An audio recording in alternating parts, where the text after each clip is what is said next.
Elsőként megadom a szót dr. Hak Péter úrnak, Szabaddemokraták Szövetsége. Köszönöm szépen, elnök asszony! Tisztelt ház, tisztelt hölgyeim és uraim! Egyik fontos fázisa lezárul a mai napon az alkotmány vitájának. Az elmúlt hetekben ebben a házban rendkívül sok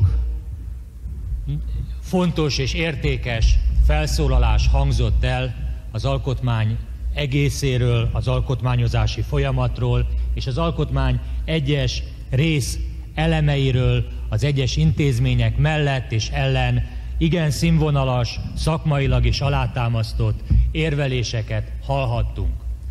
Azt tapasztalhattuk, hogy a vita, talán megengedhetem magamnak ezt a megjegyzést, a vita színvonalasabb volt, mint a parlamentben megszokott viták. Ennek egyik oka talán az volt, hogy nem lehettünk tanúi fogcsikargató küzdelmeknek, nem lehettünk tanúi éles szóváltásoknak, nem lehettünk tanúi azoknak a küzdelmeknek, amelynek általában jellemzik a parlamenti vitákat, és amelyek általában jellemzik az alkotmányozó vitákat is. Azt is tapasztalhattuk, mint ahogy tapasztalhatjuk ma is, hogy nincs zsúfolásig megtelve a vita során a parlamenti patkó, a karzatokon nem hemzsegnek az újságírók és a fotóriporterek, ahogy éles helyzetekben megszokhattuk ebben a teremben. A sajtót figyelve azt láttuk, hogy nincs tele az újság az alkotmányozással kapcsolatos tudósításokkal. Talán azt is megkockáztathatjuk, hogy aki csak a sajtóból próbál tájékozódni a vitánkról, nem sokat tud meg róla, hogy miről is folyt valójában itt a vita. A közvélemény sem ég izgalomban. Magam részéről több alkalommal volt szerencsém olyan országokban ellátogatni az alkotmánnyal, az ottani alkotmány vitáját figyelve, ahol valóban éles alkotmányozó vitahelyzet volt, valami olyasmi, ami 1989-ben volt Magyarországon. Azokban az országokban az alkotmányozási helyzetet, vagy az itt bevett szakkifejezéssel alkotmányozási szükséghelyzetet az jellemezte, mint ahogy jellemezte 1989-ben Magyarországot is, hogy a különböző hatalmi tényezők legélesebb konfrontációja zajlik. Az elnök, a parlament, a kormány egymás terhére, egymás kárára próbálja saját hatalmát megerősíteni. Ezek a harcok sokszor rendkívül éles politikai küzdelmekké, sokszor utcai demonstrációkká változtak. Voltak olyan országok, ahol valódi polgárháborús helyzetek is keletkeztek az alkotmány körüli vitákból. Ezek a helyzetek nincsenek meg Magyarországon. Ezt az alkotmányozási lázat, ezt az alkotmányozási szükséghelyzetet nem tapasztalhatjuk, amiből én a magam részéről, és azt hiszem az egész képviselőcsoportunk nevében mondhatom ezt, levonhatjuk azt a következtetést, hogy alkalmasabb pillanat arra, hogy nyugodtan számot vessünk az elmúlt 6 év eredményeivel, alkalmasabb pillanat arra, hogy rögzítsük mindazt, ami bevált, ami működőképes, ami beváltotta a hozzáfűzött reményeket az elmúlt 6 esztendő vitáiban, és lezárjuk ezt az alkotmányozási folyamatot, hiszen az alkotmányozási szükséghelyzet, mint ahogy többen elmondták a vitában, azok tipikusan forradalmakhoz, rendszerváltáshoz, szerkezetváltáshoz, közjogi berendezkedésváltáshoz kapcsolódik. Ilyen helyzet Magyarországon most nincs, mert volt 1989-90-ben, és ilyen helyzet Magyarországon reményeink szerint nem is lesz, hiszen amit 1989-90-ben közösen valamennyi a parlamentben lévő és parlamenten kívüli politikai erők nagy része elért, az egy olyan polgári demokráciának a közjogi struktúrája, amely polgári demokráciának semmi oka nincs szégyenkezni bármelyik európai országgal való összehasonlításban. Olyan közjogi berendezkedés jött létre, amely a magyar történelemnek ritka korszakát jelzi. A magyar történelem 1100 éves történetében szinte nem volt olyan 6 esztendő, amely olyan mértékben aggálymentesen biztosítaná a modern polgári demokrácia intézményeit, mint ahogy az elmúlt 6 esztendő biztosította. Ne felejtsük el azt, hogy sokak számára szimpatikus századforduló korszakában is azért a szavazati jog területén nagyon szigorú korlátozások voltak. A népképviselet elve soha nem érvényesült ilyen mértékben, mint 1990 és 96 közötti időszakban, és sorolhatnám még az igazságszolgáltatás függetlenségét, a hatalmi ágak elválasztását. Nem akarok ebben részletesen belemenni. Azt szeretném mondani mindezzel, hogy 89-90-ben megvívtunk egy olyan csatát, egy olyan éles politikai, alkotmányozó konfliktust, amely konfliktus eredményeként létrejött egy intézményrendszer, amely intézményrendszer végső formába öntését teheti meg az új alkotmány, amiről most tárgyalunk, és amely intézményrendszer Magyarországot visszaemeli a fejlett európai országok sorába, és amely intézményrendszerre méltán büszkék lehetünk. Ezért mondjuk mi azt, hogy most alkalmas az idő arra, hogy éljünk a lehetőséggel. És igazából nem látunk érveket arra, hogy miért kellene elhalasztani ezt a döntést. Hiszen abban bízunk, és azt hisszük, a felszólalások alapján is minden frakció részéről, vagy majdnem minden frakció részéről meghallgatott felszólalások után is, hogy nem akarnak a magyar politikában komoly tényezők új forradalmat, nem akarnak új rendszerváltást, nem akarják a közjogi berendezkedést alapvetően felforgatni, nem akarnak új rendszerváltó folyamatot kezdeni. Milyen érvekkelre hivatkoznak azok, akik azt mondják, hogy mégsem kellene most ezekben a hetekben, hónapokban dönteni, hanem valamikor később kellene dönteni? Az egyik 3 érvet szeretnék számba vetni, amely a leggyakrabban hangzott el. Az egyik érv az, hogy a társadalom nem tudott kellő mértékben részt venni a vitába, a társadalmi szervezetek, intézmények, szakmai fórumok nem tudták kifejteni kellő súllyal a véleményüket. Azt kell mondanom, hogy ez a megállapítás véleményem szerint nem igaz. A társadalmi szervezetek, szakmai fórumok, és erre szeretnék utalni Isépi Tamás képviselőtársam felszólalására is, minden korábbinál szélesebb körben ismerkedhettek meg az alkotmánykoncepció különböző megoldásaival. Itt nem csak az 1996. március végén publikált, több mint 1 millió példányban publikált szövegre gondolok, de hát már 1 évvel ezelőtt megismerhették az Igazságügyminisztérium alkotmánykoncepcióját, amelyből nyilvánvalóvá vált, hogy lényeges új elem, lényeges olyan körülmény, ami mindeddig az elmúlt 6 évben vagy 7 esztendőben nem került szóba, ilyen elem bevételére, beépítésére az alkotmányban nincsen igény. Tehát azok a szempontok, amik az alkotmánnyal kapcsolatban megfogalmazódtak, azok a szempontok a társadalom széles kör előtt és a szakmai körök előtt is maradéktalanul ismertek voltak, és ezek a szakmai körök nagyon széles körben ki is fejtették a véleményüket. Már az elmúlt évben a Magyar Tudományos Akadémia Állam- és Jogtudományi Intézetének megbízásából, részben pedig az Igazságügyminisztérium megbízásából több száz tanulmány, dokumentum készült el az alkotmányozás folyamatából.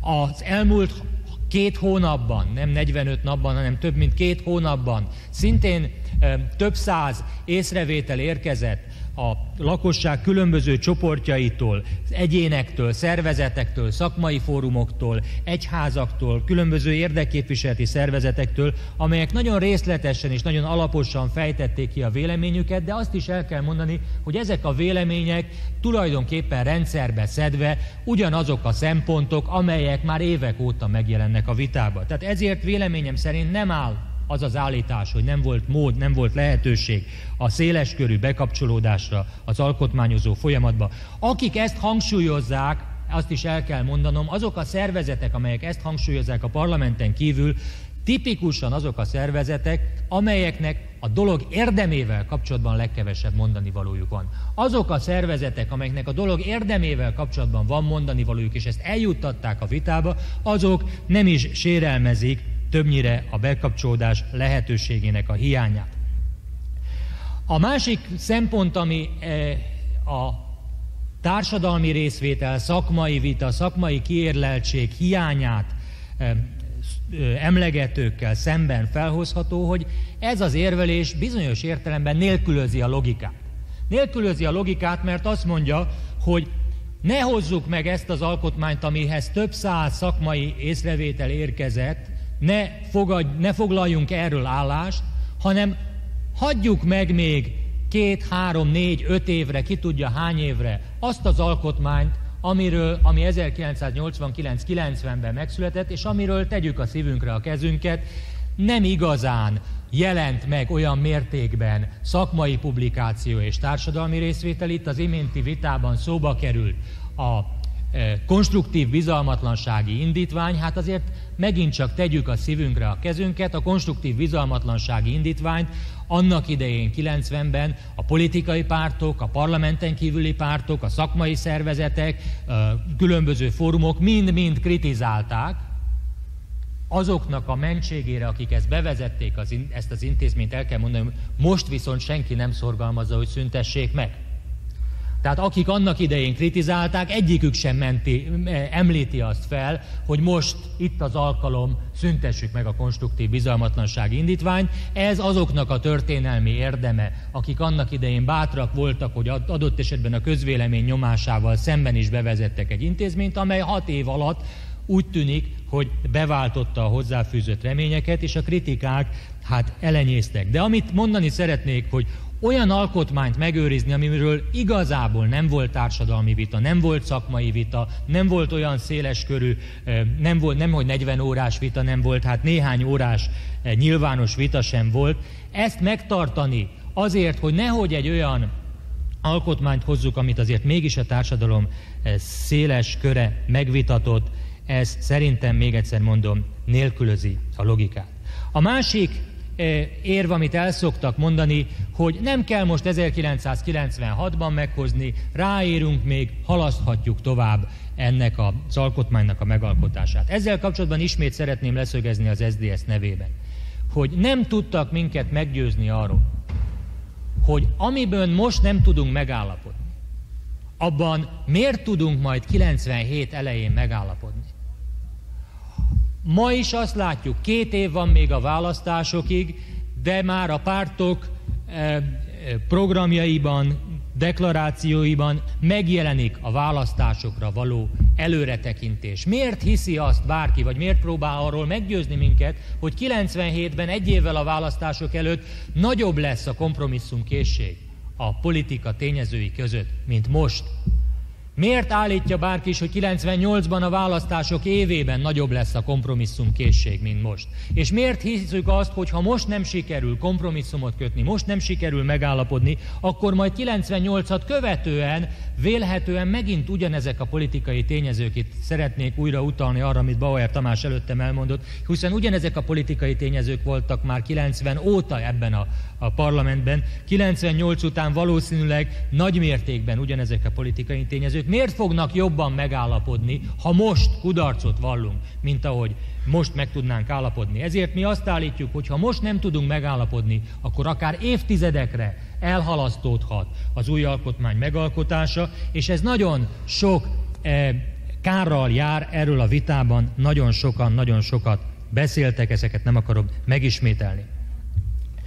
Végül a harmadik érv, ami elhangzott nem itt a plenáris vitában, hanem az egyik sajtóközleményben, egyik ellenzéki képviselőtársam, azt hiszem a pártjának a vezérszónoka is volt, azt mondta a sajtóban, hogy hát az az egyik nagy baj, hogy ez az alkotmány elfogadása a kormánypártokat juttatná politikai sikerhez ebben a ciklusban. Szeretném felhívni a figyelmet arra, és ismét leszögezni, amit a vita nyitósaként is elmondtam, hogy meggyőződésünk szerint az alkotmány elfogadása nem a kormánypártok sikere lenne, az alkotmány elfogadása a magyar demokrácia sikere lenne, és mindazoknak a sikere, akik érdekeltek a magyar demokrácia megőrzésében. Ezért vállalták a kormánypártok az önkorlátozást, ezért adtak 10%-os mandátumnál vagy 5%-os mandátummal rendelkező pártnak ugyanakkor a szavazatot, mint az 54%-os mandátummal rendelkező pártnak. Ezért van minden frakciónak egy szavazata az alkotmány előkészítésében, mert azt szeretnénk elérni, hogy amit megalkotunk, az valamennyiünk közös sikere legyen.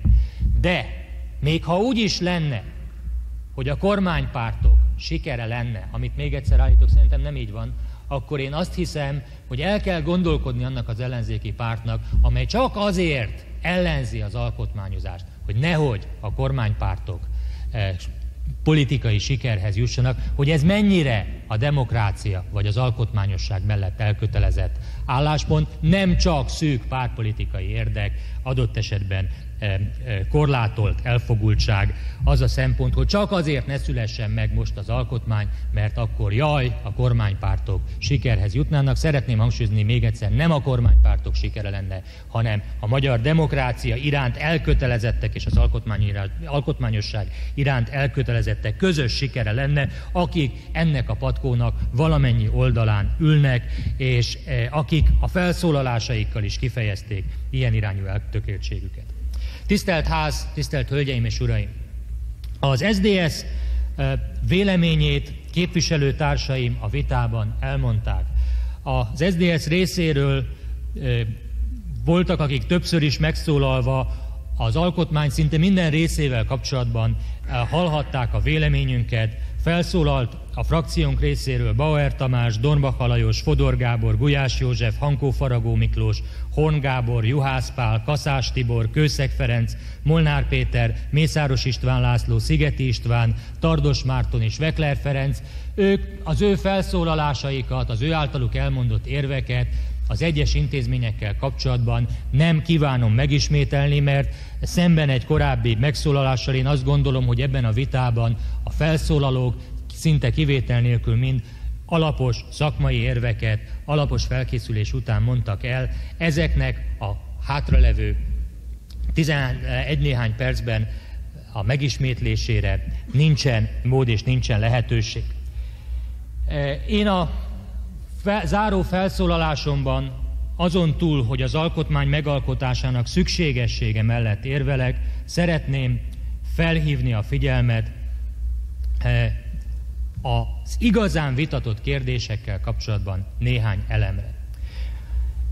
3 kérdéskörről kívánok szólni: az emberi jogok problémájáról, az elnökválasztás módjáról, illetőleg a két kamara és az ehhez kapcsolódó érdekképviselet vagy érdekegyeztetés kérdésköreiről. Az első téma, ami nagy vitát váltott ki, és amellyel kapcsolatban elmondhatjuk azt, hogy általában a vitának 2 vonulata volt. 2 vita téma került elénk. Az egyik, ahol nagyon világos volt, hogy igazából alapvető kérdésekben nincs véleményeltérés a pártok között. A meglévő véleménykülönbségeket az intézmények részleteit tekintve a vita későbbi fázisában lehet kompromisszummal közelíteni egymáshoz, és meggyőződésem, hogy az Alkotmány Előkészítő Bizottság a későbbiekben fog élni azzal a lehetőséggel, hogy nagyon sok ilyen ponton módosító indítványokat fog 5 párti támogatással elfogadni. A vitának a másik vonulata, és ide tartozik az elnökválasztás kérdése is, ahol hosszú-hosszú évek óta nem közelednek egymáshoz az álláspontok. Tegnap azt hallhattuk egyik képviselőtársunktól, hogy nem hallott véleményt, nem hallott érvet a parlament általi választás mellett, majd a képviselőtársunk elhagyta a termet, és így nem volt alkalma hallani például Kutrutz Katalin kitűnő felszólalását, aki nagyon hosszan sorolt fel érveket a parlament általi választás mellett, illetőleg a hatályos alkotmányos berendezkedés mellett. De arra kell számítani, és én a magam részéről maximálisan szeretném kifejezni a tiszteletemet azok álláspontja iránt, akik a másik véleményen vannak, mint én, akik a közvetlen választás hívei, de ezek az álláspontok 1988-89-ben már megütköztek, szinte valamennyi érv, valamennyi vitán újra és újra és újra előkerül, ugyanezek az érvek jelennek meg az érdekképviseletek leveleiben, ugyanezek az érvek jelennek meg a szakmai dokumentumokban, ugyanezek mellett az érvek mellett folyt a vita Lengyelországban, vagy Grúziában, vagy Oroszországban, vagy a világ más tájáin, Namíbiában vagy Dél-Afrikában az utóbbi időkben ugyanazok az érvek, ugyanazok a szempontok, ugyanazok az ellenérvek, ugyanazok az ellenszempontok ütköztek össze. Ez egy olyan pont, ahol én a magam részéről nem számítok arra, hogy akár 2 év múlva, akár 5 év múlva, akár 10 év múlva, akár 100 év múlva is valaha közeledni fognak az álláspontok, és eljutunk egy olyan pontig, amikor mindenki számára elfogadható, megnyugtató megoldás fog születni. Mert igaz az, és szeretném leszögezni az SZDSZ álláspontja mellett, hogy az elnökválasztás módja nem választható el az elnöki jogkörtől. Nem választható el attól a kérdéstől, hogy ki a végrehajtó hatalomnak a feje. Itt megint csak szeretnék arra utalni, akik nem vettek részt a tegnapi vitába, ajánlom a figyelmükbe, Kutrutz Katalin nagyon széles érvrendszerrel és példákkal sorolta fel az európai demokráciákban, hogy hogyan függ össze az elnökválasztás módja az elnöki jogkörökkel. Mindenhol, ahol közvetlen elnökválasztás van, Izlandtól kezdve Németországon és Ausztrián keresztül, ott az elnöknek a hatályos magyar alkotmányos berendezkedéshez képest lényegesen többlet jogosítványai vannak, egy elnöki többlet jogkört ír le. De nem csak arról van szó, hogy a választás, az elnökválasztás módja nem elválasztható attól, hogy milyen jogai vannak az elnöktől, attól sem elválasztható, hogy ki a végrehajtó hatalomnak a feje, vagyis ki a felelős a kormányzásért. Ugyanis a választás a mi felfogásunkban az mindig egy felelősségre vonást jelent. A választás, legyen szó elnökválasztásról vagy parlamenti választásról, mindig arról szól, hogy a lakosságnak 4 évente lehetősége van az urnák elé járulni és véleményt mondani az addigi kormányzásról. Márpedig szeretném hangsúlyozni, és erről Szigeti István képviselőtársam beszélt a vitában, hogy akkor, amikor az elnöknek a jogköre tulajdonképpen szimbolikus, akkor miről mond véleményt a közvélemény? Miről folyik a kampány? Ha az elnöktől függ, hogy milyen a lakáspolitika, hogy milyen a gazdaságpolitika, hogy milyen az adópolitika, hogy milyen a szociálpolitika, mint ahogy függ az elnöktől mindez az Egyesült Államokban és a prezidenciális rendszerekben, akkor a lakosság 4 évenként vagy 5 évenként, amikor az urnához járul, akkor elmondja, hogy az elnök, mint a végrehajtó hatalom feje nem a lakosság érdekében, nem a többség érdekében cselekedett, és ezért leváltjuk őt. Vagy azt mondja, hogy igen, olyan politikát folytatott, amit támogatunk, és azokkal a célokkal, amiket az elnök maga elé kitűzött, azzal egyetértünk. Ehhez képest azokban a rendszerekben, ahol a végrehajtó hatalom feje a miniszterelnök, és az államfő, legyen az monarcha, legyen király vagy királynő, mint az európai monarchiák, parlamentáris monarchiák jelentős részében, itt a skandináv országok nagy többségét, illetőleg az Egyesült Királyságot említhetem, vagy legyen az parlament által választott elnök, ahol szimbolikus az elnöki jogkör, mint a Német Szövetségi Köztársaságban, vagy Csehországban, ott az elnök, nem az elnök alakítja a politikát, nem az elnök irányítja a végrehajtó hatalmat, hanem a parlament, illetve a parlament által megválasztott kormányfő, és a választók azoknak a tevékenységéről tudnak véleményt mondani. A másik érvrendszer, amire szeretném felhívni a figyelmet, az, hogy arra hivatkoznak a közvetlen választás hívei, hogy eltávolítja a közvetlen választás a pártoktól az elnököt. Tisztelt képviselőtársaim, ez az állítás tapasztalatokkal nem igazolható. Mindazokban az országokban, ahol közvetlenül választják az elnököt, és erre utaltam már a bevezető felszólalásomban is, nagyon világos párt elkötelezett elnökök vannak, mindenki tudja ebben a teremben vélhetően, hogy milyen pártállású a francia köztársaság elnöke, hogy milyen pártállású az Amerikai Egyesült Államok elnöke, vagy hogy milyen pártállású a lengyel köztársaság elnöke, hiszen pártok jelölik az elnököket. Az utóbbi évtizedek történetében egyetlen példát tudok, amikor a pártoktól független elnök indult egy választásokon. Peruban Fujimori elnök a pártoktól függetlenül indult, miután megválasztották, szét is verte a hadsereg segítségével a parlamentet, és azóta egy ilyen kvázi diktatúrát vezetett be. Más példát, ahol semleges, párttól független elnök indult volna közvetlen elnökválasztáson és nyert volna, én nem ismerek. A közvetlen elnökválasztás pártokhoz közelíti, pártokhoz még közelebb viszi az elnök személyét, mint a parlament általi választás, hiszen az ellenpéldát is felsorolhatnánk. Hányan tudják a teremben, hogy a Német Szövetségi Köztársaság elnöke milyen párthoz tartozik, vagy a Cseh Köztársaság elnöke, vagy sorolhatnám a példákat. Arra is szeretném felhívni a figyelmet, amiről Szabó Lajos Mátyás képviselőtársam szólt a tegnapi vitanapon, nagyon érzékletesen, és azt hiszem nagyon meggyőzően, hogy nem igaz az az állítás, hogy a közvetlenül megválasztott elnök a nemzet egységét jobban megjeleníti, mint a parlament által választott elnök. Szabó Lajos Mátyás, azok kedvéért, akik nem hallották a felszólalását, említem, elmondta, hogy az elmúlt évben jelen volt és figyelemmel követte a lengyel választások tapasztalatait, és megrendült azon, hogy milyen mértékben meg tudja egy közvetlen választás osztani a nemzetet, hogy egy közvetlen választás mentén milyen mértékben ketté szakad egy nemzet az elnököt támogatók és az elnököt nem támogatók között, hiszen ne felejtsük el, hogy az elnöki rendszerben nincs ellenzéke az elnöknek. Az elnöki rendszerben aki nyer, az a hatalom 100%-át szerzi meg, míg a parlamentáris rendszerben aki nyer, az csak egy szeletét kapja meg a hatalomnak, és ezt a hatalmat másokkal megosztva kell gyakorolni. Így nagyobb a valószínűsége annak, hogy akik a végrehajtó hatalmat gyakorolják, azok mögött a társadalom nagyobb többsége van, mint az elnöki rendszerben. Trombitás Zoltán képviselőtársam is utalt erre az előbbi felszólalásában, hogy ne felejtsük el, hogy az Amerikai Egyesült Államok történelmében is volt arra példa, hogy olyan elnököt választottak meg az elektori rendszer következtében, aki a szavazatoknak, a szavazó polgárok leadott szavazatainak a többségét nem birtokolta.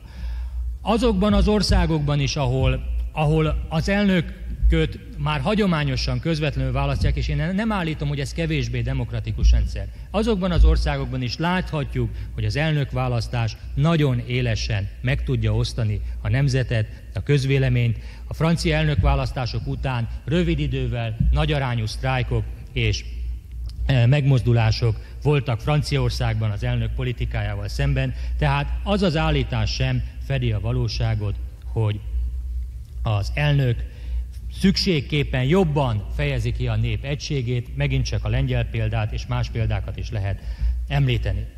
Ezért mi a magunk részéről azért támogatjuk változatlanul a parlament általi választást, mert nem ez a számunkra a fő szempont, hogy hogyan választják az elnököt, hanem az, hogy milyen az alkotmányos struktúra. És az az alkotmányos struktúra, amit mi jónak tartunk, az parlamentáris köztársaság, ahol a végrehajtó hatalom feje a parlamentnek felelős, így interpellálható, kérdezhető, számon kérhető miniszterelnök, és a köztársaság elnöke az egy szimbolikus pozíciót, az államfői pozíciót tölti be.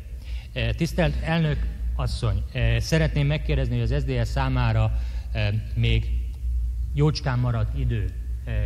Több felszólaló az SZDSZ részéről nem jelentkezik, túlléphetek-e a 30 perces időkorlátot? Tisztelt képviselő úr, semmiképp nem lépheti túl a 30 percet, mert ebben az esetben a rendelkezésre álló időt figyelembe véve két pártnak a zárszavát tévéidőben nem tudják megnézni az érdeklődők. Ezért kérném, igen, hogy a 30 percet Köszönöm tartsák. szépen, tudomásul vettem.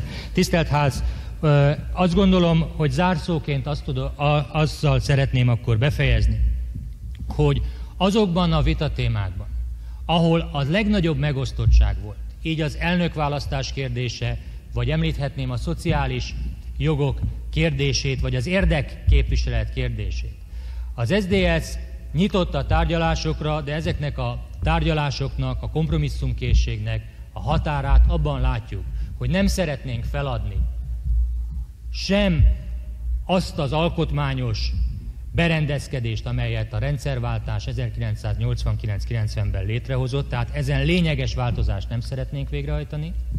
Nem szeretnénk olyan alkotmányt, amelyben ugyan széles körűen fel vannak sorolva jogosítványok, de ezek a jogosítványok soha, sehol, semmilyen formában nem érvényesíthető jogok. Tehát nem szeretnénk olyan papíralkotmányt, amely ugyan rögzíti, hogy mindenkinek joga van a lakáshoz, de nem tudja biztosítani mindenki számára a lakáshoz való jogot. Mi is szeretnénk, ha minden magyar állampolgárnak lenne lakása, mi is szeretnénk, ha mindenkinek lenne munkahelye, mi is szeretnénk, ha mindenkinek abszolút szociális biztonsága lenne, de azt gondoljuk, hogy ezek mind a teherbíró képességnek a függvényei, és mint ahogy mi azt is szeretnénk, ha minden magyar polgár boldog lenne, mégsem kívánjuk azt, hogy az alkotmányban a boldogsághoz való jog alkotmányos jogként megjelenjen, mert nem kikényszeríthetőek ezek a jogok. Tehát nem az a vita, hogy kívánjuk-e a szociális biztonságot vagy sem, hanem az a vita, hogy tudjuk-e normatívan érvényesíteni. És itt Trombitás Zoltán hozzászólására utalok, aki kifejtette azt, hogy abban érdekel több párt ebben a parlamentben, hogy az, ami le van írva az alkotmányban, az kikényszeríthető, élő gyakorlat legyen. Olyan alkotmányt szeretnénk, amely minden polgár számára egy hivatkozási alap, amelyen épül az a magyar demokrácia, amely a következő évezredben is Magyarországot Európa fejlett, virágzó régiójában tartja. Köszönöm szépen a figyelmet!